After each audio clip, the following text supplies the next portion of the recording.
clase. Ok, entonces, ¿qué entendemos o qué es la era industrial? Eric.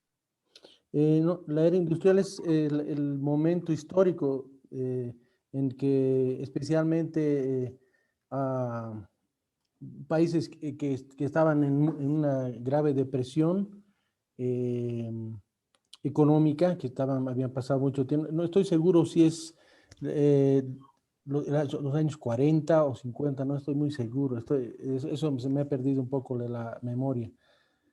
Continúe, por favor. Entonces, ese era entonces comienza el desarrollo un poco para reactivar la economía. Y creo que es después de la Segunda Guerra Mundial, si no me equivoco, después de que, o entre la primera y la segunda, ¿no? Que el país, especialmente países como Estados Unidos, comienzan a activar la industria automotriz, las industrias de bueno, en general todo el consumismo, ¿no? Que aparece, ¿no? Alrededor de toda esa corriente. Pero Muy, no me queda muy bien el tiempo exacto, la era, ¿no? muy bien, Eric. Pero vamos a hacer énfasis más que en la historia misma, vamos a hacer énfasis en el cambio que ha habido. Es decir, las personas en primera instancia, ellos fabricaban sus cosas en pequeña escala. A partir de la era industrial, ¿qué ha pasado, Natalie? Buenas noches, ¿cómo está, licenciada? ¿Se me escucha? Sí, sí, Sí. claro y fuerte. Ya, muy bien. Bueno, a partir de la época de la era industrial es cuando han empezado a producir materiales de mala calidad, ¿no? La obsolescencia programada para que sigan consumiendo y se cumpla el ciclo del consumo, ¿no? Y así no se rompa ese ciclo, ¿no? Porque todos los productos tenían una fecha de vencimiento y posteriormente tenían que volver a producirlos en masa y así ha empezado también a generarse lo que es la contaminación ambiental y de la misma manera han producido eh, la forma de enseñanza, ¿no? Ha sido como la misma lógica de una fábrica, ¿no? Que los estudiantes estaban por la misma edad, como si fuera la fecha de creación y se los ha puesto en grupos para evaluarlos individualmente cuando se entiende, ¿no? Que después ya han desarrollado otro tipo de teorías de aprendizaje. Muy bien, muchas gracias, Natalie. A ver, escuchemos un poquito este video que tengo preparado para ustedes y luego voy a dejar que Jimena y Raúl participen. Cachuchas en serie, corbatas en serie. La era industrial estandarizó todo. Trajes en serie, zapatos en serie, correas en serie, cachuchas en serie, todo en serie, todo en serie. Camisetas en serie, sacos en serie, cachuchas en serie, corbatas en serie, zapatos en serie, carros en serie, todo en serie. ¿Qué es serie? Proceso.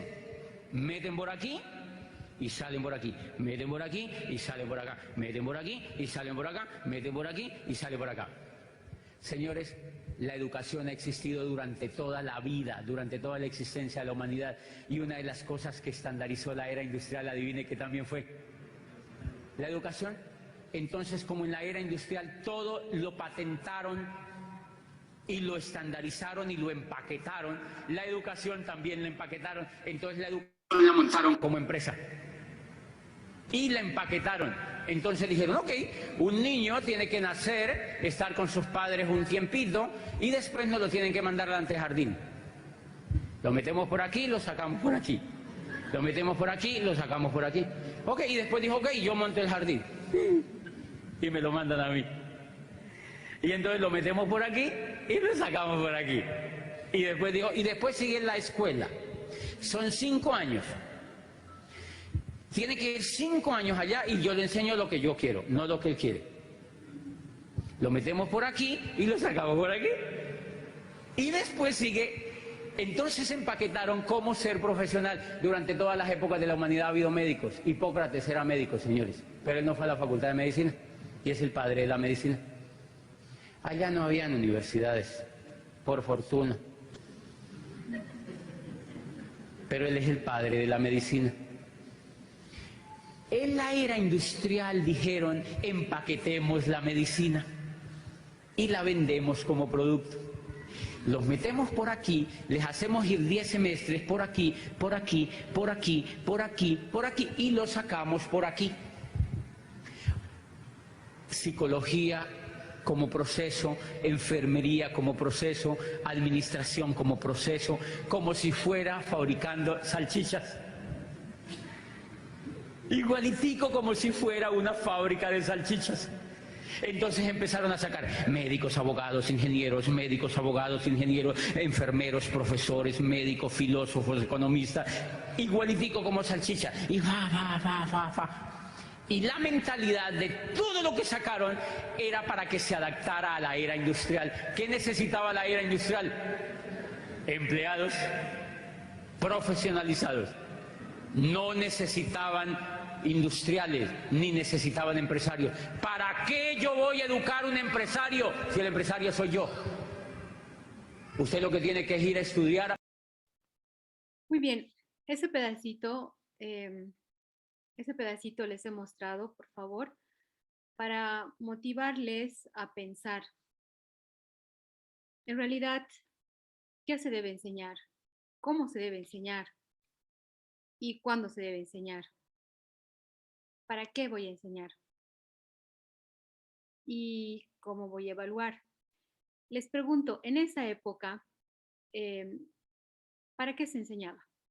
A ver, ¿nos quieres decir algo, Jimena? ¿O Raúl López? Buenas noches, Licen. Bueno, Y compañeros, ¿no? Como había mencionado, en la era industrial era la era donde se ha empezado lo que es el proceso ha habido la aparición de las máquinas a vapor, así también las telas hileras, pero también indica en el video que en la era industrial el aprendizaje ha ido de la mano, pero esto no era, el aprendizaje en sí no estaba basado en universidades, sino eran un tipo por temporada, se podría decir, y tú ya podías hacer un título. Pero la gente en ese entonces, por tener, yo creo que mucha economía, no querían tener personas de clase baja, ¿cómo se podría decir?, a su mando de ellos. Es por eso que en el video recalca que en ese entonces solamente estaban buscando empleados. Se les estaba enseñando a que solamente manipulen el proceso en la era industrial. muchas gracias. Entonces, Gracias. un objetivo específico. Dice, ¿Me escuchan? Sí, sí, acá estoy. Adelante. bueno, yo quería un poquito aportarles en el sentido de que lo más importante tal vez que yo puedo destacar de ese video es que justamente indica, ¿no?, que estamos o han empezado con una situación de ver qué cosas nos van a enseñar o qué cosas quieren que aprendamos. Una situación muy importante, ¿no?, que a partir de ahí es lo que llamamos ahora, digamos, cada vez se genera un nuevo orden mundial. Tal vez en ese entonces se ha generado un nuevo orden mundial en el cual nos estaban sistematizando a las personas, ¿no? Y obviamente la época de la revolución industrial ha sido el cambio de la mano de obra por la industria, ¿no? Por los aparatos, por los equipos, o sea, se reemplaza al hombre por máquinas, ¿no? Que era la frase más común que se escuchaba respecto a lo que era la revolución industrial. Entonces, en este sentido, buscan mecanizar al hombre para que se adecue a este nuevo sistema de orden mundial. Tal vez bajo ese entorno es que la educación también ha tenido que ser modificada y es tal vez lo que se sigue manteniendo hasta nuestros tiempos. Lamentablemente hasta nuestros tiempos, porque todos seguimos siendo la universidad y seguimos siguiendo ciertos parámetros. ¿Qué debería cambiar de esto? Para empezar, ¿qué deberíamos enseñar en esta época? ¿Y cómo deberíamos enseñar? ¿Alguien me quiere decir? Deberíamos seguir profesionalizando cientos de abogados, cientos de, no sé, médicos. Licenciada, Sí, buenas adelante. noches, licenciada. Bueno, Adelante. en primer lugar deberíamos enfocarnos en las necesidades que tiene el entorno, ¿no? En este caso, nuestro país, por decir. Actualmente sí necesitamos bastante gente que trabaje en el área administrativa, en la parte de leyes, pero también estamos personas que trabajan en el campo, porque es ahí donde se generan alimento, por decirle, para las ciudades. Entonces, nuestra enseñanza o lo que quisiéramos dejar debería ser enfocado más o menos al área productiva, tanto en todas las ramas, ¿no? Como es en la agroindustrial, industrial, tema administrativo, economía y demás. Entonces, ver qué es lo que el país necesita para enfocar más o menos lo que queremos enseñar. Sí, sí. Muy bien, muchas gracias. Entonces, tenemos que pensar en un currículo que responda a las necesidades actuales, ¿no les parece? ¿Qué opinan? ¿O debemos seguir pensando en un currículum de antaño? Bueno, ¿Qué cambio debería haber en la Universidad María de bueno, San me Antonio? parece que estamos en un, si me permite, Sheila, Sí, eh, adelante, adelante. estamos en un momento histórico, si tú quieres, no solamente por el tema de la pandemia que nos ha llevado un poco a repensar las prioridades, sino, digamos, observamos cómo ha decaído tanto la sociedad, justamente con el desarrollo industrial, etcétera, que se ha deshumanizado de alguna manera la vida, ¿no?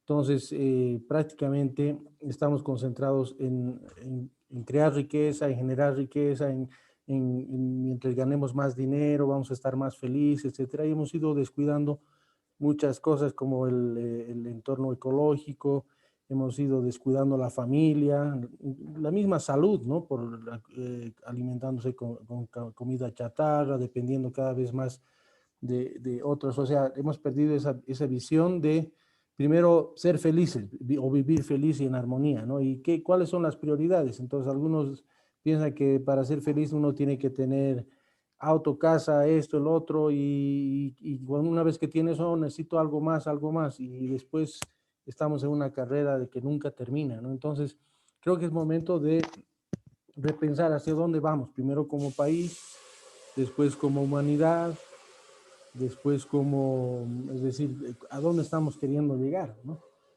Y, Excelente. Continúe, Eric, continúe. Perdón creo que le estoy cortando. no, entonces, ahora el punto es que primero tenemos que aprender a enseñar, digamos, reeducarnos a nosotros mismos primero, para un poco liberarnos de las creencias que teníamos, ¿no? O sea, de todas las creencias con las que hemos crecido y que han sido parte de nuestra existencia. Entonces, en ese proceso de liberarse de creencias, es como que, como hemos estado aprendiendo también, tenemos que reeducar la humanidad de alguna manera. ¿Y cuál es la manera de reeducar? Es primero dando herramientas como para que cada persona pueda sacar o sea, propias conclusiones, y al mismo tiempo podamos ir priorizando los aspectos, ¿no? Porque evidentemente en este proceso de reconstrucción hay que priorizar las condiciones, ¿no? Aprender a que las personas sean amigables primero con el entorno, o sea, que se hagan conscientes. Entonces, en eso estoy convencido de que el proceso de experiencia personal y de discusión nos va a llevar a sacar conclusiones y a hacer conciencia de nuestro rol, de nuestro verdadero rol como seres humanos, llamémosle. Ya no hablemos ni de bolivianos, ni de sudamericanos, sino como seres humanos. ¿Cuál es nuestro rol como ser humano? ¿Cuáles son nuestras prioridades? ¿A dónde tenemos que redirigirnos? Bueno, es un tema bastante largo, complicado, y habría que irlo desmenuzando parte por parte para analizar la parte social, la parte humana misma, ¿no? Pero creo que es el momento de poner en el centro de nuestra atención el ser humano y sus necesidades, ¿no? Como algo integral, y la interconexión que tiene este ser humano con todo lo que lo rodea, ¿no? Porque hay una interconexión con la naturaleza, con las mismas personas, con las familias, la sociedad, con ese núcleo, porque en realidad somos como células de un gran cuerpo. Entonces, bueno, es bastante largo, ¿no? Un poco que hablar, pero es un poco lo que me llama a meditar en esta situación. Excelente, Eric. Y una pregunta más para toda la clase y también para usted. Entonces, usted sugiere que el currículo actual que se presenta para un futuro profesional debería incluir facetas tales como cuidado del medio ambiente, valores quizás una persona, debería incluir todo eso y no solamente los aspectos teóricos de su área de profesionalización. Exacto, exacto. O sea, es un poquito nos hemos deshumanizado concentrándonos en, de alguna manera, en, oh, sí, si voy a ser un abogado litigante, tengo que ser el mejor litigante, tengo que saber cómo abordar temas de litigio, etcétera, etcétera, pero hemos perdido primero nuestro centro como personas, ¿no? Eh, ¿Cómo podemos primero armonizarnos internamente como con nuestro mismo cuerpo, ¿no? Desde una alimentación sana, por ejemplo, ¿no? Que nos va a hacer personas más saludables. Y obviamente el tema de los valores, como tú dices, ¿no? Que es importante cómo vincularnos con la gente que nos rodea, cómo aprender, cómo reconocer esa nuestra naturaleza que es de ser personas de servicio y de amor, ¿no? Hemos ido perdiendo eso, entonces, y estamos en una carrera donde nos volvemos egoístas, ¿no? Y no me importa qué le pase a los demás con tal de que yo esté bien, ¿no? Entonces, Entonces, este currículo del que estamos hablando debería venir desde la cima, desde el gobierno, desde las políticas educativas, luego aterrizar un poco en las universidades y esto de las universidades después, posteriormente, concretarse en el aula. ¿Usted cree que esto tiene una concordancia, esta planificación curricular? definitivamente, definitivamente. Es más, yo creo que debería hacer énfasis, obviamente tener una política general macro, ¿no? De decir, bueno, ¿dónde estamos yendo? ¿Cuál es el objetivo común?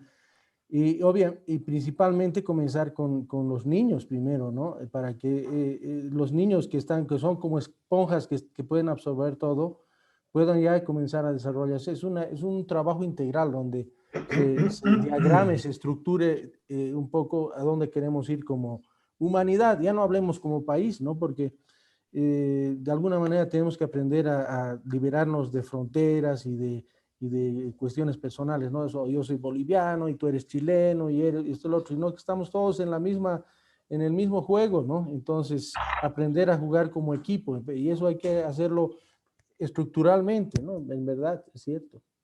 Muy bien, muchas gracias. Vamos a dejar a María Isabel, quería decirnos algo. ¿Qué opinas de todo esto, María Isabel? Tienes la mano levantada. Bueno, buenas noches, licenciada, y buenas noches, compañeros. Yo que quizás a lo que ha expuesto Eric, complementar nomás, ¿no? Creo que es un momento, esta pandemia nos ha dado un momento de reflexión y de análisis, ¿no? Muy fuerte, o sea, que ha llegado mucho.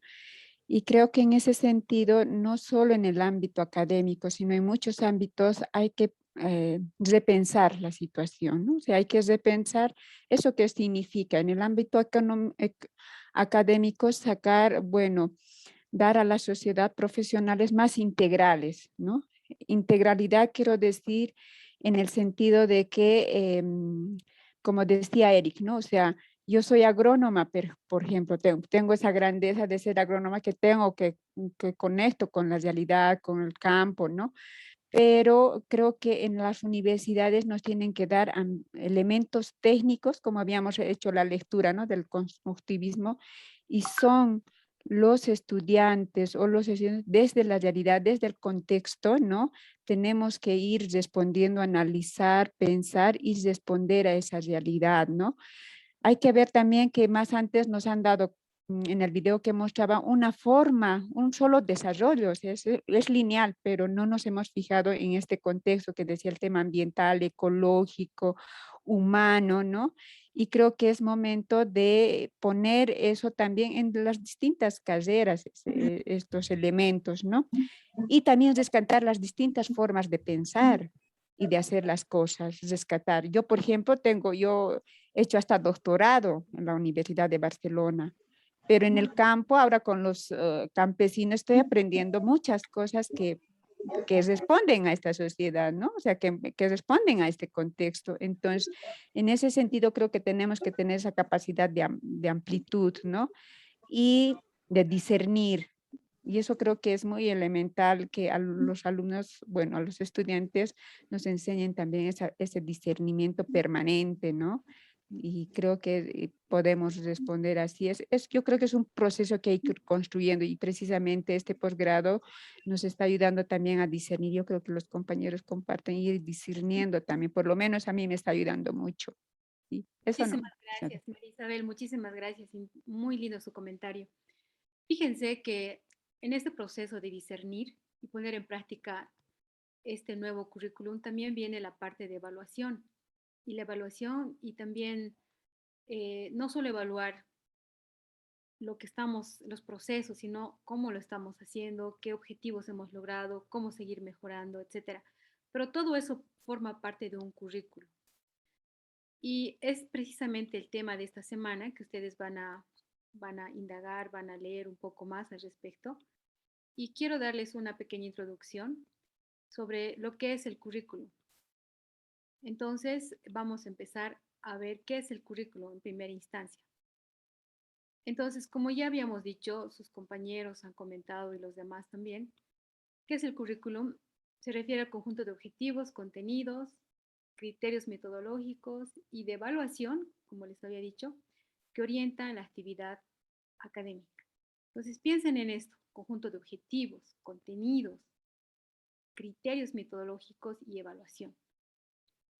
Ahora, hay niveles de concreción, el primario, el secundario y el nivel de concreción tercero. ¿Cuál es el primer nivel de concreción del currículum? Como les he estado guiando con preguntas, estamos hablando de un nivel macro en el que nos referimos, por ejemplo, al Ministerio de Educación, a la Ley de Educación, al diseño curricular nacional y también a la Dirección de Planificación Académica de las Universidades, al Departamento de Diseño Curricular. Ese primer nivel de concreción del currículum es acá, en el nivel macro, donde se deben establecer los objetivos que se desean alcanzar, la metodología que se va a emplear, cómo se va a llegar al estudiante, cuáles van a ser los criterios metodológicos, cuáles van a ser los procesos de evaluación, cuán a menudo van a ser los procesos de evaluación, etcétera. Entonces, en este proceso macro, en el primer nivel de concreción del currículum, es donde nosotros, bueno, como país o como mundo en realidad, deberíamos tratar de hacer eso como dice Eric. Sin embargo, a nivel Bolivia, el Ministerio de Educación es el que instaura el primer nivel de concreción del currículo. ¿Cuál será el segundo nivel? El segundo nivel son las unidades educativas, las carreras o programas que existen dentro de las universidades. Para ser más específicos, en este caso en San Simón, hay carreras que están bien implantadas ya por muchos años, establecidas, y hay también programas, como el programa de música en la carrera Facultad de Humanidades. Después hay otros programas que todavía no son carrera, pero son programas que poco a poco, ya cuando tienen su gobierno, pues se vuelven carreras.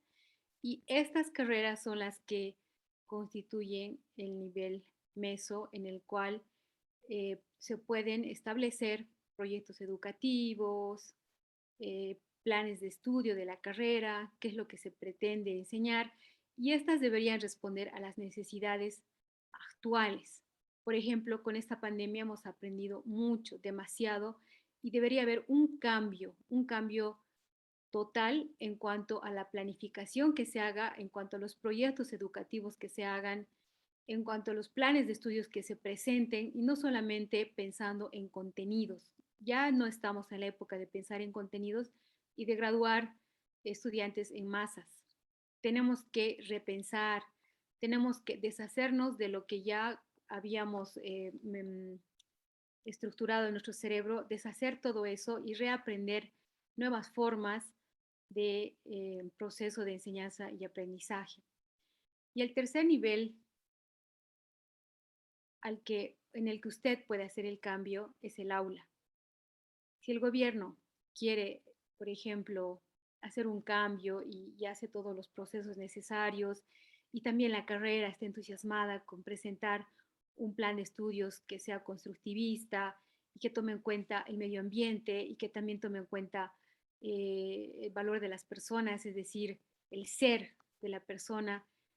Pero en el aula, el docente, perdón, sigue siendo conductor sigue con técnicas de enseñanza y aprendizaje del anterior siglo, habrá una correlación, es decir, habrá concordancia en lo que se está tratando de hacer desde la cabeza. No. Y lo mismo, si usted quiere cambiar en el aula, pero no cambia el país, ahí es contraproducente. En el mejor de los casos, todo llevaría a una concordancia adecuada. Y en el aula, el último nivel de concreción del currículum es donde deberíamos mostrar los cambios que queremos que haya en la educación, en este proceso de enseñanza-aprendizaje, es decir, los planes globales, la programación del aula, las unidades de aprendizaje, los proyectos de aula, en fin, cómo usted lleve a cabo su clase. Usted es el agente de cambio. Usted es el encargado de enseñar a sus estudiantes la ética, la moral, respeto por el medio ambiente, contenidos y también las capacidades y la competencia que tenga en la materia que usted va a enseñar. Mucha responsabilidad, ¿no? Pero para esa responsabilidad vienen estas preguntas que yo les hacía ahora. ¿Para qué enseñar? ¿Cuáles son mis fines y objetivos? ¿Qué voy a enseñar? ¿Cuál va a ser el contenido que necesito enseñar? ¿Cuándo enseñar? Es decir, la secuencialidad. Cada semana, cada día. ¿Cómo enseñar? ¿Qué estrategias y actividades voy a emplear que estén en relación con el cambio que quiero hacer? ¿Para qué, cuándo y cómo evaluar? La evaluación también no es un proceso que se realiza en un momento, sino es un proceso constante que tiene objetivos de mejora en cuanto a tu enseñanza, pero también mejora en cuanto al proceso de enseñanza y mejora en cuanto a los contenidos. Se evalúa todo, se evalúa a los actores de este proceso de cambios, de mejora, se evalúa el contenido, se evalúa el proceso, se evalúa todo. Y esa evaluación no es solamente un examen, ¿no?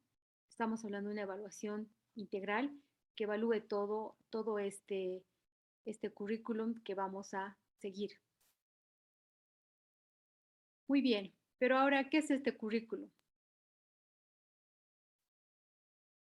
¿A qué nos referimos cuando decimos que estamos hablando de este nuevo currículum? ¿Alguien quiera decirme algo? ¿Qué es este nuevo currículum? ¿Y en qué se basa? Bueno, esta semana ustedes van a tener, acá voy a volver a compartir mi pantalla, ustedes van a tener en la clase virtual número 4, estamos hablando de constructivismo social basado en competencias e interconectado. Basado en competencias, ¿por qué? Porque vamos a hacer énfasis en la competencia que tengan los estudiantes, es decir, este estudiante es competente para la labor que está realizando. Por ejemplo, vamos a poner, Weimar, ¿qué materia va a enseñar usted? Su micrófono está apagado.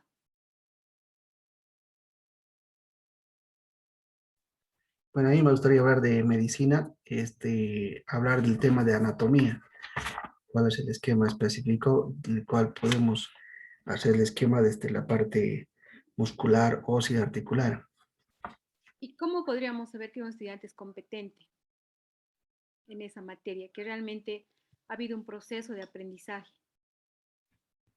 Cuando señale, por ejemplo, todas las partes de los músculos, quizás, puede ser, ¿me equivoco? Claro, básicamente viene desde una pregunta, ¿no? En base a la pregunta y en función a las respuestas, si tiene correlación muscular, si tiene correlación ósea, articular, entonces vemos la forma de cómo está respondiendo el estudiante. Entonces vemos el esquema que está utilizando el estudiante. Bien. ¿Y cómo estaría interconectado con el contexto, su materia? Y habría una interconexión en relación a lo aprendido, a la parte teórica. ¿Cómo lo enfoca la parte teórica en relación a la parte práctica? Si realmente estamos hablando de un músculo que se relaciona con la parte teórica, por decir del músculo deltoides que está en esta zona, si lo visualiza de una forma triangular o lo relaciona de otra forma esquemática. Muy bien. Ahora vamos a ver lo que tenemos planificado para esta semana. Gracias, Weimar. Muchas gracias por Okay. sus comentarios muy buenos. Primero tenemos la introducción, constructivismo social basado en competencias e interconectado. Acá vamos a ver que mucho se habla del constructivismo y dejamos de lado básicamente el enfoque tradicional conductista para enfocarnos en lo que es el constructivismo. Y vamos a ver que hay algunos desafíos que hay que pasar para lograr este cambio. Acá les voy a explicar que, como se había dicho, necesitamos un cambio en este enfoque educativo. Y acá solamente es la introducción, ustedes pueden leer después en su propio tiempo. Pero quiero que vean este pequeño dibujo acá. Voy a hacer la página un poco más grande para que vean cómo está estructurada la educación, esas acciones educativas y esos niveles de concreción que ya les había explicado anteriormente. A ver, ayúdanos con la lectura, por favor, Eric. Todo lo que es relacionado a nivel macro, lo que está con azul.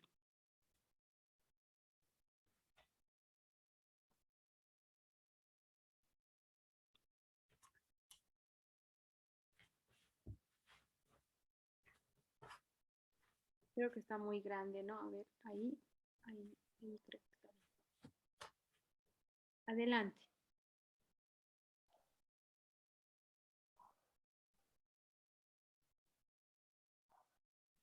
Tu micrófono está apagado. Ya, entonces comenzamos. Un poquito más para abajo. Ya, el currículo, ¿no? Comenzamos en la parte del currículo. O No, un poquito más. Esta parte. Así el nivel macro recoge la filosofía de educación de la misma, el enfoque de cómo se entiende el proceso educativo y la normativa que lo regula, es decir, los criterios generales sobre los que se apoyarán los otros niveles. En este horizonte está la universidad y el Estado. muy bien, entonces queda claro lo que es el nivel macro, ¿no? Pero en sus lecturas ustedes van a tener mayor referencia a lo que estamos hablando en este aspecto sobre el nivel macro en cuanto a las políticas y los cambios que se deben hacer a nivel macro que le corresponden al Estado y también a las universidades. Vamos con el nivel meso, por favor. Ayúdanos, por favor, Natalie. El nivel meso determina los planes en los que se visualizan los propósitos educativos a lograr y las competencias que se promoverán. Este nivel está entonces en las facultades y las carreras. Muy bien, propósitos educativos. Entonces, si algún día ustedes llegan a un puesto de autoridad, piensen en los propósitos educativos y en las competencias que ustedes quieren que se promuevan en esa facultad o en esa carrera específica. Eso se llama nivel meso. Ahora vamos a ver el nivel micro. Ayúdanos, por favor, con la lectura.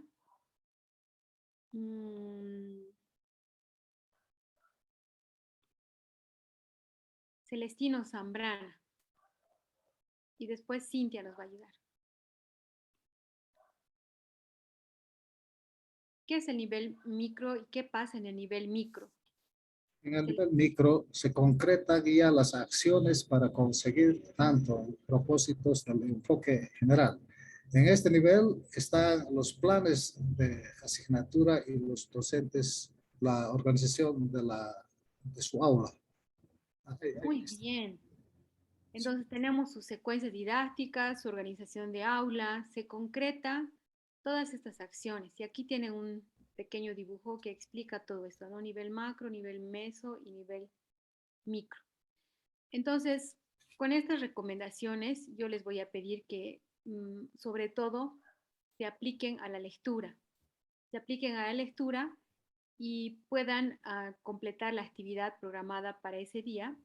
Aquí tienen la lectura Concepción constructivista del aprendizaje y teorías del aprendizaje. Después también van a tener ustedes la oportunidad de ver los videos. Acá están los videos en su videoteca. ¿Qué es y cómo funciona el currículo educativo? A los que les gusta ver videos. Aprender a aprender. ¿Qué es el constructivismo? Enfoques constructivistas en la educación. Las estrategias metacognitivas. y posteriormente, a partir de todo eso, ya van a poder hacer la tarea. Es decir, ustedes van a poder realizar esto de la plantilla de niveles de currículum, niveles de concreción. Voy a mostrarles ahora cómo va a ser hecha la tarea. Aquí tienen niveles de concreción para implementación del enfoque constructivista, social interconectado y basado en competencias. Este es el enfoque que le está dando este diplomado a su proceso de enseñanza-aprendizaje. No solo es un enfoque constructivista a secas, sino es un enfoque constructivista, social, interconectado y basado en competencias. Ese es el nombre largo que ustedes deben decir cuando alguien les pregunte qué enfoque están empleando para enseñar, para crear su sílabus, para crear su currículo, etcétera. Ustedes dirán, es un enfoque constructivista, social, interconectado y basado en competencias. Entonces, aquí hay consideraciones básicas que ustedes mismos han descrito ahora y han comentado al respecto. ¿Qué ustedes sugieren? ¿Qué consideraciones básicas se deben implementar en este currículum a nivel macro, a nivel meso y a nivel micro? Acá tienen una plantilla en la cual ustedes van a poder hacer la tarea y háganla con tiempo para que ya el domingo estén libres, ¿no? Posteriormente, continuando con la tarea, acá recuerden que tienen que enfocarse, ya vayan pensando qué quieren enseñar o qué van a enseñar. Si alguien les invitara a dar docencia, dice, Karen, queremos invitarte a dar docencia, sabemos que tú eres una excelente profesional, queremos invitarte, Karen, pero ¿qué materia vas a enseñar? Ustedes ya deben ir pensando ahora qué materia dominan. Es bonito explorar otras materias y es probable que algún día puedan dar alguna materia que no sepa mucho, van a tener que buscar información y van a leer y se van a actualizar. Es probable que sí, porque en realidad podemos dar cualquier materia, pero para este curso me gustaría, por favor, que ya vayan pensando qué materia dominan y qué materia van a enseñar. Les gustaría enseñar en San Simón. ¿No es cierto? Ya vayan definiendo. Por ejemplo, el curso pasado, había muchos ingenieros y a pesar de que la materia era ingeniería civil, varias materias diferentes. Uno enseñó, em, em, si no me equivoco, hormigón armado se llamaba la materia. La otra persona enseñó carreteras y pavimentos. La otra persona enseñó, es decir, varias materias diferentes para una sola carrera. Ahora yo veo que en esta clase hay, creo, 2 psicólogos, 2 médicos, etcétera. Vayan pensando qué materia dominan y qué materia les gustaría enseñar y en qué universidad más o menos les gustaría presentar su primera materia. Acá tenemos las instrucciones para hacer la tarea, claras y al punto. Y posteriormente tienen una actividad de metacognición, una actividad donde ustedes van a poder reflexionar sobre lo que están aprendiendo, cómo están aprendiendo. Aquí tienen las preguntas, qué aprendí en este curso, cómo aprendí de mis lecturas, me gusta escuchar, me gusta leer, aprendí en la clase, aprendí escuchando a mis compañeros, aprendí leyendo, relacionando conocimientos con otros, no sé.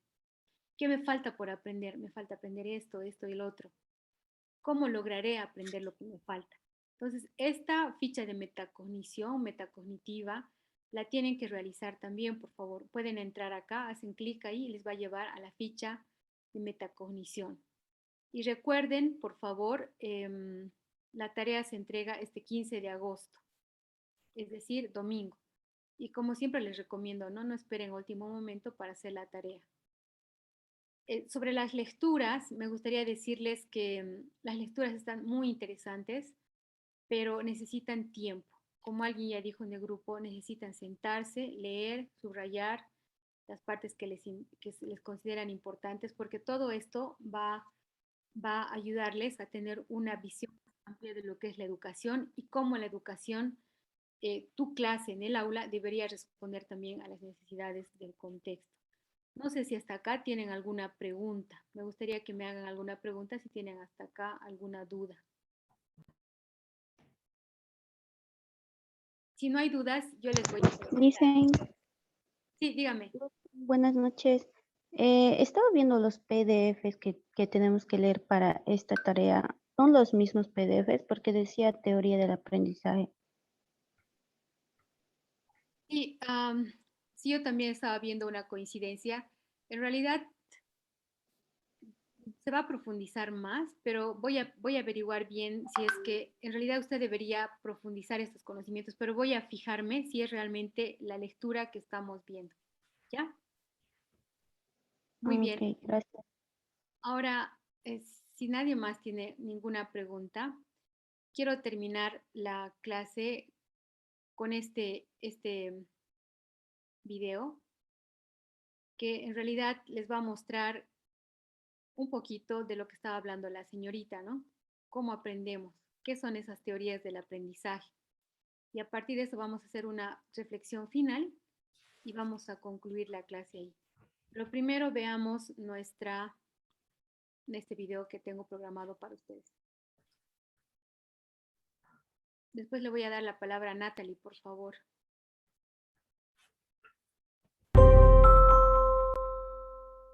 La capacidad de aprender es una maravilla. Y en cuanto pensamos un poco más, nos damos cuenta de que es un proceso impresionantemente complejo. Los profesores debemos tener una idea, aunque sea superficial, de qué es lo que se sabe ahora sobre el aprendizaje.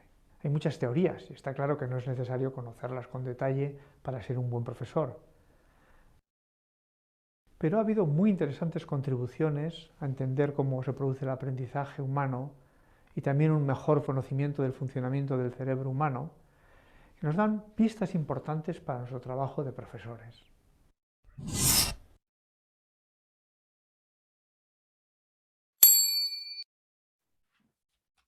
Aprender es adquirir o modificar conocimientos, habilidades, estrategias, creencias, actitudes, conductas.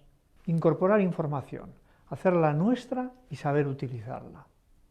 Ser un buen aprendiz es una combinación de características biológicas innatas, heredadas, y de otras adquiridas. Bien sea de forma inconsciente, por la influencia familiar, social o cultural, bien sea por habilidades de estudio y manejo de la información aprendidas conscientemente. Se ha discutido mucho en qué proporción influye la herencia y cuál corresponde al ambiente, si la persona es tabula rasa o no, etc. Sí que debemos tener en cuenta que el aprendizaje típico del sistema escolar habitual, el que genera eso que solemos llamar éxito escolar, es decir, obtener buenas calificaciones, ir progresando en los estudios, está bastante bien fundamentado, que depende no solo de la inteligencia, sino también de la motivación, la confianza en sí mismo, el entorno familiar, cultural y social, y etc. La visión que tenemos ahora de cómo se produce el aprendizaje combina hallazgos de muy diversos estudiosos que se suelen clasificar en conductistas, cognitivistas, constructivistas, etc. El conductismo pone el énfasis en la importancia que tienen los sistemas de castigo y recompensa, la importancia de fraccionar lo que hay que aprender en porciones pequeñas, la planificación programada de la enseñanza con fichas, objetivos detallados en los que sea muy fácil determinar si se ha logrado o no, etc. Los cognitivistas enriquecieron la visión del aprendizaje resaltando la importancia que tiene el desarrollo intelectual de la persona, las relaciones sociales, las influencias culturales, etc. De estas escuelas proceden ideas hoy muy comunes en la enseñanza, como son la importancia que tiene la acción en el aprendizaje, que no es solo una cuestión de estudio puramente intelectual, sino también de manipulación de objetos, práctica reflexiva, diálogo e intercambio entre los que aprenden. También se ha resaltado la importancia del dominio de los lenguajes como herramienta imprescindible para acceder a las operaciones intelectuales más complejas. Y en la estrecha relación entre lo cognitivo y lo emocional, que hace que la motivación sea imprescindible para la activación del aprendizaje. Dentro de las teorías cognitivas, los constructivistas inciden en que el conocimiento es una construcción que hace el aprendiz. El que aprende selecciona la información y la organiza y la hace suya de una forma personal, influido por sus creencias, actitudes, emociones, etc., que son producto de su naturaleza biológica y de las influencias familiares, sociales, culturales que haya tenido. Según esta visión, es importante que el profesor se vea como alguien que ayuda y colabora, pero viendo que el aprendizaje lo hace el estudiante. El estudiante es el protagonista. Es él el que tiene unos conocimientos ya asentados y el que sobre ellos irá aprendiendo cosas nuevas. Insisten en que es importante que se construya el aprendizaje sobre intereses y tareas muy conectadas con la realidad, que se trabaje en el área de interés del estudiante, ni sobre lo que ya está todo muy conocido, ni sobre lo que está tan alejado de sus intereses y capacidades que es para él difícilmente asequible. Y también subrayan el interés del aprendizaje cooperativo. Como en estas teorías las influencias sociales y culturales son tan importantes, el profesor debe esforzarse en conocer cómo es el estudiante, saber la opinión que tiene sobre sí mismo, sus intereses, su visión del entorno familiar y social, etc. Porque cada estudiante tiene su estilo propio de construir el conocimiento y hay que ayudarle en la medida de lo posible dentro de esos condicionantes.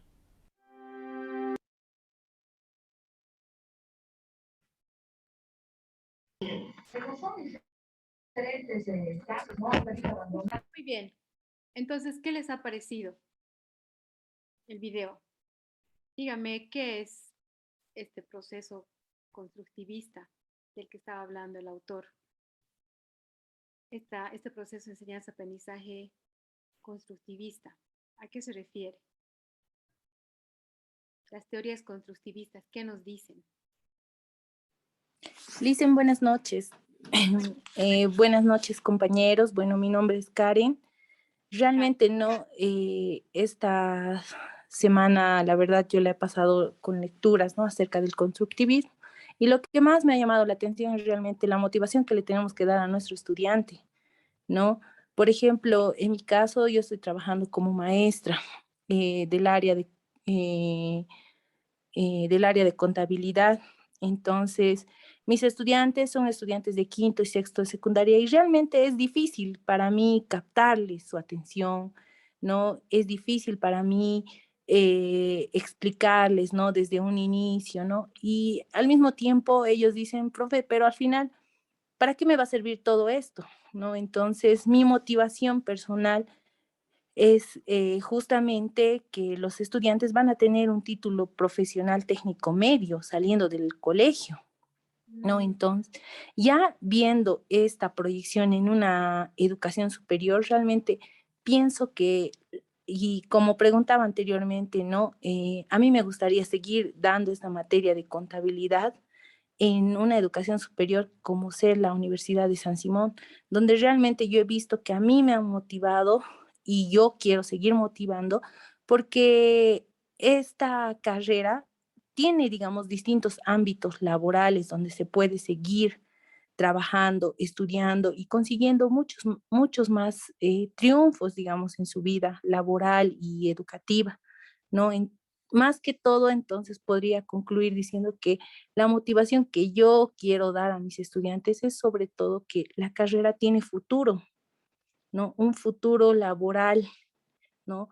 Más que tal vez, no sería desmereciendo otras carreras, pero la carrera en la que yo realmente me siento realizada es contaduría pública y he visto que tiene una amplia gama de capacidad laboral en el tiempo, ¿no? Entonces, esa es mi motivación para mis estudiantes, ¿no? Y yo les digo siempre, chicos, a ver, saliendo de acá van a poder trabajar ya sea en un banco, en una alcaldía, ¿no? Entonces, esa es mi motivación y he visto que realmente en el constructivismo eso es lo que tenemos que tal vez tratar de captar en nuestros estudiantes, ¿no? Y ya sucesivamente los procesos de aprendizaje que tenemos que ellos den, ¿no?, los primeros pasitos y ya nosotros reforzando esas actividades, ¿no? Por ejemplo, yo en mi caso he tratado de hacer un texto guía, ¿no?, sobre contabilidad para que ellos aprendan trabajando en base a eso. Y estoy segura que si somos sus estudiantes, nosotros vamos a aprender con usted y con toda su fuerza y con todas sus ganas de aprender. Recuerden al momento de hacer la lectura del constructivismo, muchas gracias por su comentario, muchas gracias.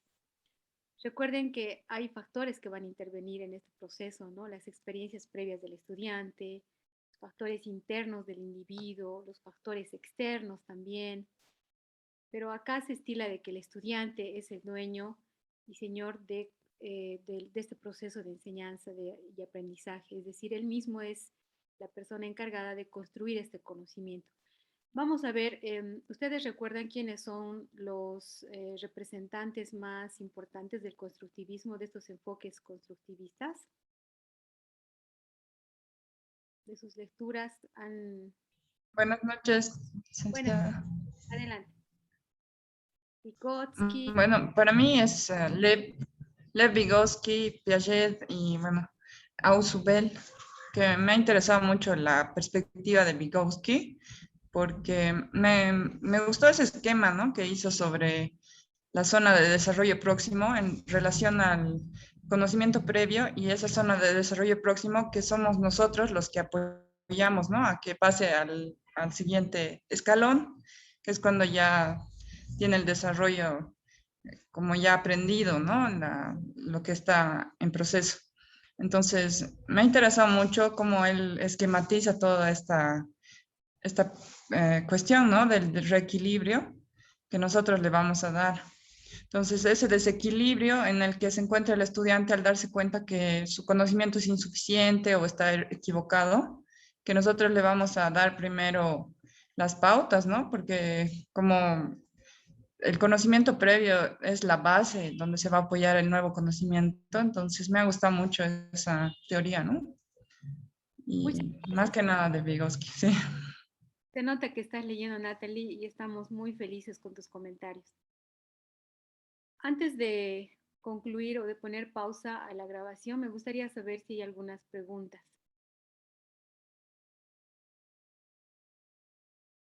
Creo que no. Entonces... Disculpe, quería preguntar sobre la tarea de el currículo. ¿Tenemos que hacer sobre lo que nosotros queremos enseñar? Te explico ahora. El macro, micro.